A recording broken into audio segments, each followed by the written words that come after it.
Hey, this is Basketball Talk 77, and today's video is about the Suns, why they're so good, and how they can be better. First off, I would like to say thank you for all the views, again, that I got on my Miami Heat video, but I'd also like to say check out my Pacers video. I'll put the link in the description. Talks about the Pacers and how good they are, if they're a first round exit or are they possibly a contender. There I talked about how Domantas Sabonis might be a future top scorer, and it looks like that prediction is turning out to be right by what I've seen from the Pacers so far this season. They're looking, Domantas Sabonis at least, is looking as good as I thought he could be. Anyway, today we're talking about the Suns, and the Suns really haven't been this good in a while, in a decade. 2010 was the last time they made the playoffs when they were the third seed, and right now, if the playoffs started today, they would be the 1 seed. They're 5-1, tied with the Sixers, I think, the best record in the NBA. Now that might change by the time you guys watch this, but it won't be too far off, I hope, and the Suns will still be in the area where the playoffs would be. But we have to, of course this is very early in the season and they could end up missing the playoffs even, but how they're looking right now in the beginning of the season makes you think that they could be somewhere around the third seed even, and they look dominant. Anyway, a lot of that success has come up to two things, I think. The good pieces they had in 2019 to 20 that they carried over, and all important trades that they made in the 2019 to 20 offseason. So, of course, there's Devin Booker, last year averaging 26.6 points, 4.2 rebounds, and 6.5 assists on 48.9% shooting. He was one of the top scorers in the league. That's like around MVP numbers. However, they were pretty empty stats since he wasn't, no wins came out of it. And of course they did well, but they didn't do well enough for the playoffs.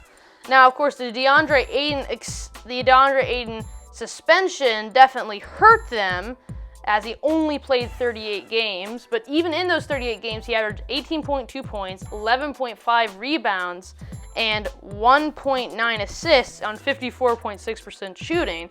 So he looked pretty capable, and his defense, at least on the inside, was vastly improving. So I'd say those are the big pieces that really carried over from last season to this season, and they're both playing well. Of course, DeAndre Ayton has started off not as good, and I think the same with Devin Booker, but it's so early in the season, and that could change, and I think it will change. But Devin Booker no longer has to average so many points because he's still the best player on the team, and he's shown he can be clutch, but he has other good teammates now, and like I said, this is the best team they've had in a while. And they made a lot of good trades in the offseason as well. For example, of course, what you're probably thinking of is the Chris Paul trade. They got Chris Paul from the Thunder in exchange for Ricky Rubio and Kelly Oubre Jr., which they lost. Both of those players were kind of breakout players. They were very good for the Suns last year, but I think it was a good trade overall. By the way, they also lost some young players and a first-round pick and gave them to the Thunder since they're a rebuilding team. But there's a lot more at stake in this season than it looks like on the surface, because they need to make the playoffs to keep fans interested and to keep Devin Booker happy. Now, as you can probably remember, I said that they hadn't made the playoffs since 2010, and that's true, which means their fans, they want to see a Suns team in the playoffs. And what happens when a team is so bad for so long, it makes it so that fans start to lose hope, and then they stop tuning into games. And this 11th season, if they miss the playoffs in this 11th season, that could be the season where people really start losing hope in the Suns. And I think Chris Paul was a win now move to help them keep their fans, and also Devin Booker, because Devin Booker also wants to make the playoffs, and if he doesn't see that this team is capable of making the playoffs, he's not going to want to stay. Like any other star, although yes, he has an extension, but there's only so long he's going to go without demanding a trade. Now you could keep him, but then you might get yourself in a James Harden situation where they're purposely playing bad, and it would just be a bad situation that they don't want to be in, and don't have to make that choice between trading Devin Booker or keeping him and him not really even wanting to be on the team. So anyway, I think it was a win now move, and it's paying off. I mean, if you look at Chris Paul's stats, he's averaging 8.7 assists. And he's averaging other good numbers, 13.2 points, 4 rebounds. But that's the thing that I really think is important, because he's that missing piece. I mean, Ricky Rubio was a good passer, but he definitely isn't a passer at the level not Devin Booker, Chris Paul is. And we've shown it here, 8.7 assists. That's crazy. He's almost averaging a double-double with assists.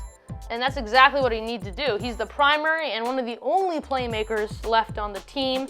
And that was, like I said, really the missing piece for the Suns last year. And that's why it was such a good addition.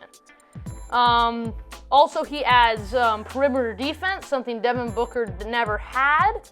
And that, again, helps the team. And they added some other people. Of course, they got Abdel Nader, if I'm saying that correctly.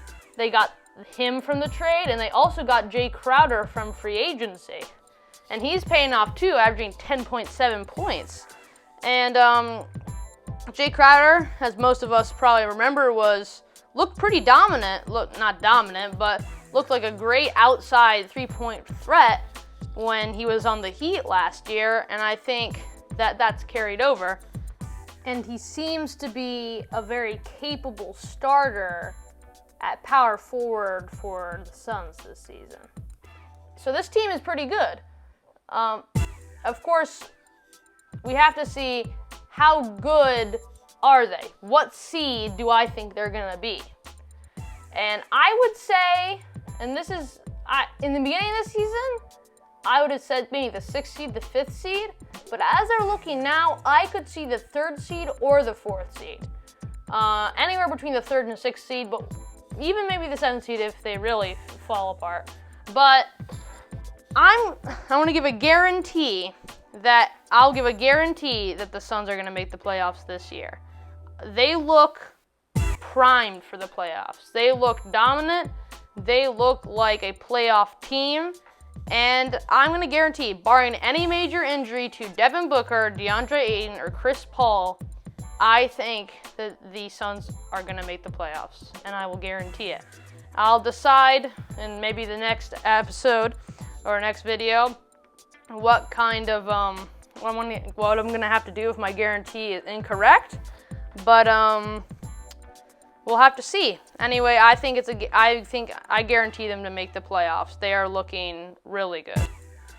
Thanks for watching this video. This is part 1 of 2, and in the next part of this Suns series, I will talk about possible trades the Suns could take to improve their team and how they match up with other mid-playoff Western Conference teams.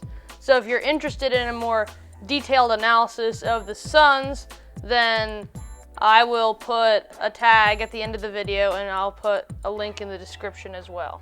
So you can go watch that. I'll be posting it at the same time as this video, so if you want to watch that, you can. Like, subscribe, and see you next time.